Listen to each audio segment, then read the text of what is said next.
ఉన్న బంగారాన్ని విడిపించి ఆ రోజు ఆన్లైన్ రేటుకే మేము కొంటాం. Sharma gold company. నవమి యొక్క విశిష్టత. సంవత్సరానికి ఒక రోజు వచ్చే పుట్టినరోజు అందరికీ వచ్చినట్టే రాముల వారి పుట్టినరోజు వస్తుంది. అయితే అందరి పుట్టినరోజులు వేరు, రాముల వారి పుట్టినరోజు వేరు. మరి శ్రీరాముడి పుట్టినరోజు అంటే మనుషులకి మానవ జీవితం ఎట్లా ఆదర్శవంతంగా ఉండాలో తెలియజేసిన మహానుభావుడు, మర్యాద పురుషోత్తముడు రాముడు. తండ్రికి 3 భార్యలుండి 3 భార్యల్లో పెద్ద భార్య కుమారుడైన రాముడు ఏకపత్ని వ్రతుడు. ఇలా కూడా చేయొచ్చు, ఏకపత్ని వ్రతుడుగా ఉండొచ్చు అనే మాటకి స్పష్టంగా మొదటి రోజు నుంచి చివరి రోజు వరకు అలాగే ఉన్నాడు. ఆమెతో కలిసి ఉన్నప్పుడు ఆమెతోటే ఉన్నాడు, అవునవును, ఆమె లేనప్పుడు ఆమెతోటే ఉన్నాడు. ఆయన ప్రతి విషయంలోనూ ఒకటే మాట, ధర్మం తప్పకపోవటం, ఆడిన మాట తప్పకపోవటం, స్మితపూర్వ భాషిగా ఉండటం, నవ్వుతూ మాట్లాడడం, ఎవరినైనా తను ముందు పలకరించటం, నేను రాజుని, చక్రవర్తిని, రాజకుమారుణ్ణి లాంటి భావాలు లేకుండా మానవుడు పరిపూర్ణమైన మనిషి ఎలా ఉండాలి అనేది చూపించిన శ్రీరాముడి పుట్టినరోజు సంవత్సరానికి ఒక్కసారి సరిగ్గా చేసుకుంటే 364 రోజులు అదే విధంగా మన జీవితాలు ఉంటాయి. కానీ ప్రతి విషయంలో కూడా ఆదర్శప్రాయుడే కదా రమ్మగారు. ప్రతి విషయంలో ప్రతి అంశం అయితే మనం ఏమనుకుంటామంటే ఒక ప్రశ్న వస్తుంటుంది, ఆయన అలా చేశాడు ఇలా చేశాడు, మనకు తెలీదు ఆ కాలపు పరిస్థితి ఏమిటి అనేది మనకు తెలీదు. మరి మిగిలినవన్నీ చూసుకోవాలి కదా మనం. అవును, పోనీ ఆమెను పంపేసి ఇంకో పెళ్లి చేసుకోలేదుగా, మనకు అది లేదు. అవును, ఇది ఎందుకు అని ప్రశ్నిస్తాం. మానవ జీవితంలో వచ్చేటువంటి రకరకాల ఆటుపోట్లలో ఇలాంటివి కూడా ఉంటాయని చూపించారు. ఇలా కూడా చేయవలసి వస్తుంది, అవును, ఇలాంటివి కూడా ఎదుర్కోవాల్సి వస్తుంది అని అని చూపించడం కోసం. అది అంతే, దాని మీద ప్రశ్నించకూడదు. ఓకే. అయితే ఇలా రాముల వారి పుట్టినరోజు ఏడాదికి ఒకసారి చేసుకుంటాం. ఆ రోజునే సీతారామ కళ్యాణాన్ని కూడా చేయటం మన అదృష్టం. కొంతకాలం క్రితం అంటే తొలి కాలంలో లేదు, తర్వాత కాలంలో ఇది మొదలుపెట్టి చేయడం మొదలుపెట్టాం. సీతారాముల కళ్యాణం మనకు తెలిసినట్టుగా సీతా స్వయంవరము అట్లా జరగల. మనం కథాంశాలుగా రకరకాలుగా చెప్పుకుంటూ ఆయన విల్లు విరవంగానే అందరూ కంగారు పడ్డారు, సీతాదేవి పరిగెత్తుకొచ్చి దండేసింది, అలాంటి కథలు వింటాం. అవే కదా మనం సినిమాల్లో చూస్తాం. అవి మనకి ఏంటంటే సన్నివేశం ఆకట్టుకునేలాగా ఉండటం కోసం చేయబడింది. వీళ్ళు అక్కడికి వెళ్ళిందే వేరే కారణం, సీతా స్వయంవరానికి వెళ్ళలేదు. అవునట, అలా జరగల. మనము అనంతలక్ష్మి గారితో అమ్మతో సీతాయనం చేయించుతున్నాం రామ్ గారు. అప్పుడు చెప్పారు ఆవిడ, అసలు కళ్యాణం కోసమే ఆయన వెళ్ళలేదు, అట్లా అసలు జరగనే లేదు. దీనికి పూర్వగాథ ఏం చెప్తారంటే మనకి రామాయణంలో కనపడుతుంది. పిల్లలకి వివాహాలు చేయాలని భావించారు. అప్పట్లో రాముడికి ఎంత 12-13 సంవత్సరాల వయసు.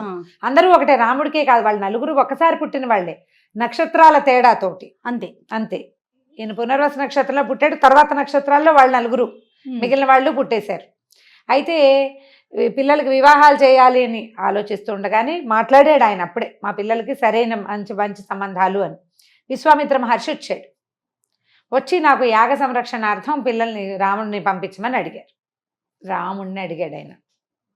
అడిగితే దశరథ మహారాజు కాదు నాకు చతురంగ బలాలు ఉన్నాయి, నేను వస్తాను, పిల్లాడు చిన్నపిల్లాడు, పాలు దాగి పడుకునే పిల్లవాడు, రాత్రులు నిద్రపోతాడు, మరి రాత్రిపూటే నిశాచరులు రాక్షసులకి బలం పెరుగుతుంది, ముందేమో నీకేం కావాలంటే అది ఇస్తానన్నాడు. కానీ ఈ మాట అనేసరికి ఆయన ఒప్పుకోలేదు. రాముడి గురించి నాకు తెలుసు అన్నాడు ఆయన. అప్పటిదాకా ఇల్లు దాటని రాముడి గురించి ఎక్కడో ఉన్న విశ్వామిత్రుడికి ఎలా తెలిసింది? ఇల్లు దాటని 12-13 సంవత్సరాల బాలకుడు ఇతని గురించి తెలిసింది అంటే దీనికి ఇంకా పూర్వం ఎంత లోతుందో. ఆ కనపడే 13 సంవత్సరాల బాలకుడి వెనకాల ఎంత లోతు, మహర్షి తెలుసుకోగలిగేంత లోతుందన్నమాట, ఋషులు తెలుసుకోగలిగే లోతు. ఈయన కాదన్నాడు. అయితే వశిష్ఠ మహర్షి నువ్వు కాదనద్దు, విశ్వామిత్రుడితో పంపిస్తే పిల్లవాడికి ఇంకా బాగుంటుంది భవిష్యత్తు, అతను అడిగింది చేయాలి అని చెప్తే అప్పుడు రాముణ్ణి ఆయనతో పాటు లక్ష్మణుడిని పంపించారు. ఎందుకంటే రాముడిని వదిలిపెట్టి లక్ష్మణుడు ఉండేవాడు కాదు. వాళ్ళిద్దరూ కలిసి వెళ్ళారు. కలిసి వెళ్ళే దారిలో తాటకా సంహారం చేశాడు, అహల్య శాప విమోచనం జరిగింది. అవును, అక్కడికి వెళ్ళాక ఆయన గాధేయుని విశ్వామిత్ర మహర్షి యొక్క యాగ సంరక్షణ జరిగిన తర్వాత వీళ్ళు వెళ్ళిపోవచ్చు. వాళ్ళు మేము ఇట్లా జనక రాజర్షి చేస్తున్న యాగం చూడడానికి వెళ్తున్నాము అని చెప్పి మీరు కూడా మాతో రండి అంటే వెళ్ళారు వీళ్ళిద్దరు. ఈ బాలకాండలోనే ఈ మొత్తం వ్యవహారం అంతా వస్తుంది. పుత్రకామేష్టి, ఏ యాగంతో దశరథ మహారాజుకి కుమారులు కలిగారో అది. ఆ తర్వాత ఈ విశ్వామిత్రుడు వచ్చి ఈ కుమారులను తీసుకెళ్ళి, ఇవన్నీ చిన్న చిన్నవి గబగబా అయిపోతాయి ఘట్టాలు. అక్కడి నుంచి ఈ ప్రయాణం విశ్వామిత్రుడితోటి వీళ్ళు నడిచిన నడక, ఎక్కడెక్కడికి వెళ్ళారు, ఏమేం చేశారు, ఏ ఏ చోట ఎన్నో అంశాలు ఉన్నాయి అక్కడ. ఆ మధ్యలోనే ఎన్ని కథలో చెప్పిన వీళ్ళ వంశానికి సంబంధించిన పూర్వగాథలు, ఇతరుల వంశాల గురించి, తర్వాత నదులు, ఏ నది దాటం, గంగానది యొక్క ఎలా గంగానది వచ్చింది, గంగావతరణం కూడా బాలకాండలోనే వస్తుంది. ఒక్క బాలకాండ చదివితే చాలా విషయాలు తెలుస్తాయి మనకి. పూర్తి రామాయణ గాథ బాలకాండలో వచ్చేస్తుంది, మొదట చెప్పేస్తారు బ్రీఫ్గా, ఏమైనా సినాప్సిస్ అనమాట, అది వచ్చేస్తుంది. అక్కడి నుంచి ఈ గాథలన్నీ తెలుస్తాయి మనకి. పరశురాముడి వ్యవహారం కూడా ఇందులోనే తెలుస్తుంది. తర్వాత అంతా రామ ప్రయాణపు గాథ కదా, ఇక్కడ ఇదే. అక్కడి నుంచి వీళ్ళు వెళ్ళారు. జనక రాజర్షి తన యాగశాలలో వీళ్ళని ప్రవేశపెట్టాడు, అక్కడికి వెళ్ళారు. ఆయన చెప్పాడు, ఇతను రాముడు వాళ్ళ అబ్బాయి దశరథ మహారాజు కుమారుడు అని. అప్పుడు వాళ్ళు ఏం చెప్పారంటే, ఇలా ఈయన దగ్గర ఒక శివధనువు ఉంది, వీళ్ళ వంశంలో మొట్టమొదటి వాడికి, మొదటి తరాలకు చెందిన వాళ్ళకి న్యాసంగా ఉంచారు. అది న్యాసం అంటే నీ దగ్గర ఉంచు, నేను తర్వాత తీసుకుంటాను అని.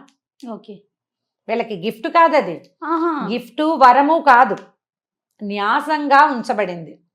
మీ ఇంట్లో ఉంచు చేయ, తర్వాత తీసుకుంటాను లాగా. ఓకే, అట్లా ఉంచబడింది. ఆ ధనస్సుని అబ్బాయి చూస్తాడంటే తెప్పించారు, ఫలానా చోట ఉందని. అప్పుడు ఆయన ఏం చెప్పాడంటే, ఈ ధనస్సుని ఎక్కువ పెట్టలేరు, ధనస్సు మహాబరువు, పరమేశ్వరుడు ధరించిన ధనస్సు, ఎవరైతే దీన్ని ఎత్తుతారో వారికి నా కుమార్తెని ఇస్తానని నేను అనుకున్నాను. వీర్యశుల్క అంటారు, ఆ ఎవరైతే మహావీరుడవుతాడో అతనికి కూతుర్నిస్తాను అని పెట్టుకున్నానని చెప్పాడు. ఎక్కువ పెట్టని ఈయన అడిగాడు, నేను ప్రయత్నించనా అని. వివాహం కోసం కాదు, ఆ ధనస్సు ఒక ధానుష్కుడు, ఒక విలువిద్యలో ప్రావీణ్యత ఉన్నవాడికి తను వాడే వస్తువు, ఒక కొత్త వస్తువు కనపడితే దాని మీద ఒక ఉత్సాహం ఉంటుంది.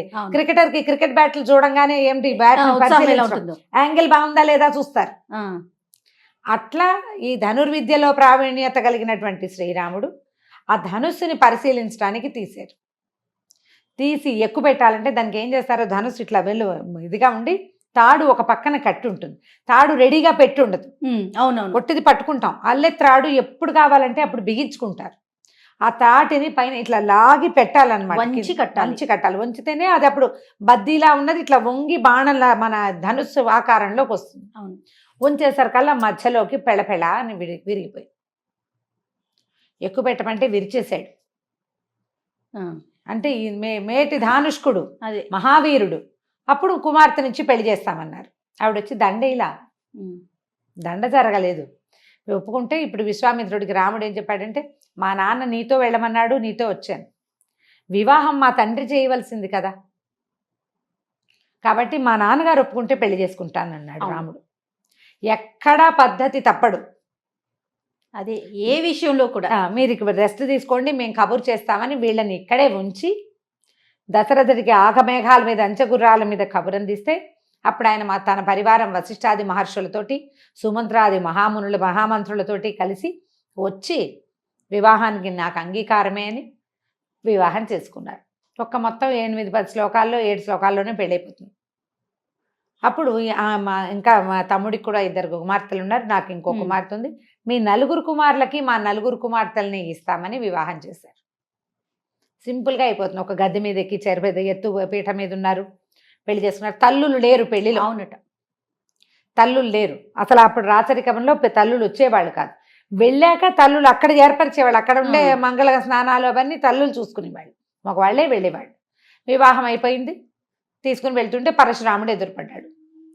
పరమేశ్వరుడి విల్లు విరిచిన వాడెవడో నేను చూస్తానని. ఆయన దగ్గర మహావిష్ణువు యొక్క ధనుస్సు ఉంది, విష్ణువు స్వయంగా ఇచ్చాడు ఆయనకి, దీన్ని పట్టుకోమని, దీన్ని ధరించమన్నాడు, దీన్ని ఎక్కుపెట్టు అని ఇచ్చాడు. ఇస్తే ఆ పుచ్చుకునేసరికల్లా ఆయన ఎక్కువ పెట్టగలిగాడు. మరి పరిపూర్ణావతారుడు కదా ఈయన, మహావిష్ణువు యొక్క పరిపూర్ణావతారమే శ్రీరాముడు, అంశావతారం పరశురాముడు, అంశతోటి జన్మించిన వాడు. అవునవును. దాంతో ఆయన నుంచి శక్తి కూడా, వైష్ణవ శక్తి, ఆయనలో ఒక అహంకారం అనే మాయ కమ్ముకుని ఉంది, అది ఈయన లాగేసుకున్నాడు. అప్పటికి యువకుడు కాదు, 14 ఏళ్ల వాడే. చిన్నవాడు, బాలుడు, ఇంకా పెద్ద యువకత్వం వచ్చిన పురుష సింహపు స్వరూపంలో లేడు ఆయన. అయినా కూడా పరశురాముడిని చేయగలిగాడు. తర్వాత ఇంటికి వచ్చేసారు, ఇక్కడ మంగళ స్నానాదులు చేశారు, గృహప్రవేశం చేసుకున్నారు. తర్వాత కొంతకాలానికి అడవికి ప్రయాణం అయ్యారు. ఈ జననము వివాహము ఒకే కాండలో అయిపోయినాయి. అందుకని జననపు రోజునే కళ్యాణం కూడా చేస్తే బాగుంటుందని ఆలోచించి పెట్టి ఉండవచ్చు. దానికి బాగా ఒక శాస్త్రవిహితమైన వ్యవహారం ఏదైనా ఉందని అనిపించదు. ఒకవేళ ఎవరైనా పెద్దవాళ్ళు దాన్ని కరెక్ట్గా అట్లా సెట్ చేసి చెప్తారేమో, కానీ మేము అలాగే అనుకునేవాళ్ళం. ఒకే బాలకాండలోనే మొదటిదేమో జననము, చివరికి వివాహం మధ్యలో కొన్ని ఘట్టాలు. అందుకని ఆ పుట్టినరోజు పండగ నాడే పెళ్లి పండగ కూడా రాముల వారిదే జరుపుకుంటాం. శ్రీకృష్ణాష్టమికి మనం కృష్ణుడి జననమే చేస్తాం, వివాహం వ్యవహారాలు లేవు. కానీ మరి శివరాత్రికి మాత్రం శివ కళ్యాణం చేస్తాం కదా. శివ కళ్యాణం, శివుడి జననమైనా కూడా అది జననం కాదు, పరమేశ్వరుడు తన స్వరూపాన్ని చూపించాడు. అప్పటికి ఉన్నాడు ఆయన, పుట్టక కాదు, అదొక స్వరూపాన్ని చూపించాడు. అగ్నిస్తంభ రూపంలో ఉద్భవించాడు, కనపడ్డాడు అనమాట. ఆద్యంతాలు లేనివాడు అని.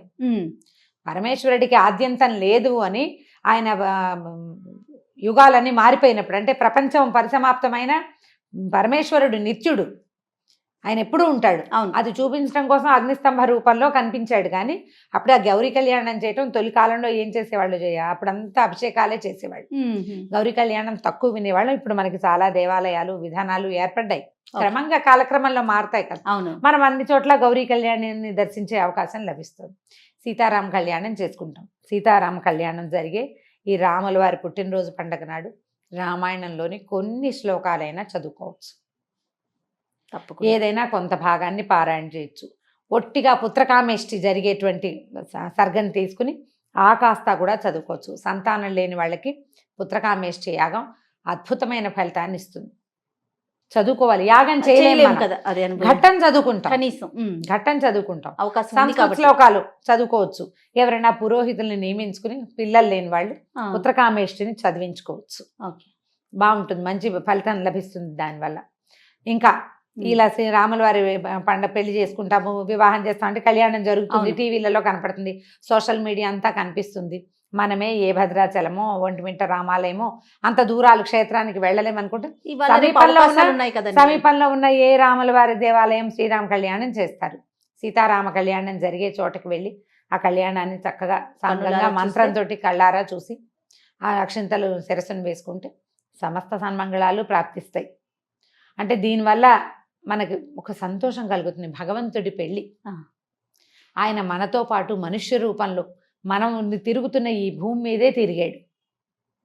ఆ రాముని యొక్క నడకని నిరంతరము చెప్పుకుంటూనే ఉంటాం మనం. రాముడు తండ్రి అంటే, కొడుకంటే రాముడు, అన్నంటే రాముడు, భర్త అంటే రాముడు, రాజు అంటే రాముడే, అంతే కదా. భగవంతుడన్నా రాముడే, ప్రభువు అంటే రాముడే. అలాంటి రాముడి ఈ వివాహానికి మనం ఏ రకమైన పూజా విధానమైనా చేసుకోవచ్చు. రాముల వారి పటం అంటే కాస్త చక్క బొట్టు కాటక పెట్టడం, గంధం పెట్టి బొట్టు పెట్టడం, పూజ చేసుకోవటం, 4 పుష్పాలు సమర్పించడం, రాముడికి సంబంధించిన ఆపదుద్ధారక స్తోత్రమో రామరక్షా స్తోత్రమో ఏవైనా కొన్ని శ్లోకాలు చదువుకుని నమస్కారం చేసుకోవటం. ఎక్కడి నుంచైనా కళ్యాణ మంత్రాలు వినపడే అవకాశం ఉంటే వినొచ్చు. ఇదివరకు రేడియోలో వినేవాళ్ళం, ఇప్పుడు టీవీ అవకాశాలు వచ్చినాయి. వడపప్పు పానకము చేస్తాం సాధారణంగా. ఇది ఎండాకాలం, చైత్రం మొదలైంది కదా, వసంతంలో ఎండలు ముదిరిపోతూ ఉంటాయి. ఇలాంటప్పుడు ఏంటంటే పానకాన్ని నివేదనగా చేయటం, పుచ్చుకోవటం. ఎందుకంటే రాముల వారి కళ్యాణము అభిజిత్ లగ్నంలో మధ్యాహ్నం అయ్యాక చేస్తారు, మిట్ట మధ్యాహ్నం. చలువు పందిళ్ళు వేసినా కింద మాడిపోతూ ఉంటారు జనం. పానకాన్ని అందిస్తారు. ఈ అందించే పానకంలో మిరియాలు, సొంఠి వేస్తారు. పూర్తి శైత్యం చేయకుండా చలవ చేయాలి, శైత్యం చేయకూడదు. అందుకని సొంఠి, మిరియాలు లాంటివి వేసి పానకాన్ని ఇవ్వచ్చు. ఏలక్కాయలు, మిరియాలు వేస్తాం, సొంఠి పొడి కూడా వేసుకోవచ్చు. మనం కూడా ఇంట్లోనే చేసుకుంటే కాస్త పానకం, వడపప్పు చేసి 2 కొబ్బరికాయలు కొట్టడం, 4 అరటిపళ్ళు పెట్టడం, రాముల వారి కథని రామాయణంగా దొరికితే తెలుగులో చదువుకోవచ్చు. శ్రీమద్ రామాయణం వాల్మీకి విరచితమే చదవాలన్న నియమం ఏం లేదు. రామాయణ కథ ఏదైనా మనం చదువుకోవచ్చు, ప్రశాంతంగా ఉండటం. ఈ రోజున మనం కొట్లాడుకోవద్దు. రాముడు, సీతారాములు ఆదర్శ దాంపత్యం వాళ్ళది. ఈ ఒకరోజు మనం పొట్లాడుకోకుండా ఉందామని నవదంపతులు వృద్ధ దంపతులు కూడా ఏం చేయాలి ప్రసాదాలు అనే విషయం దగ్గర నుంచి కొట్టుకోవచ్చు మనం.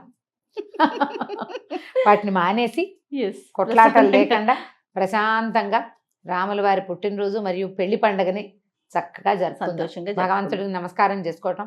వచ్చే సంవత్సరం కూడా మనం ఇలాగే జరుపుకోవాలి జరుపుకోవాలని కోరుకుంటూ, ఏదైనా కుదిరితే క్షేత్ర దర్శనం చేస్తామని ఒక నమస్కారం చేసుకుని ప్రశాంతంగా రాముల వారి పుట్టినరోజుని జరుపుకుందాం. తప్పకుండా రమ్మగారు.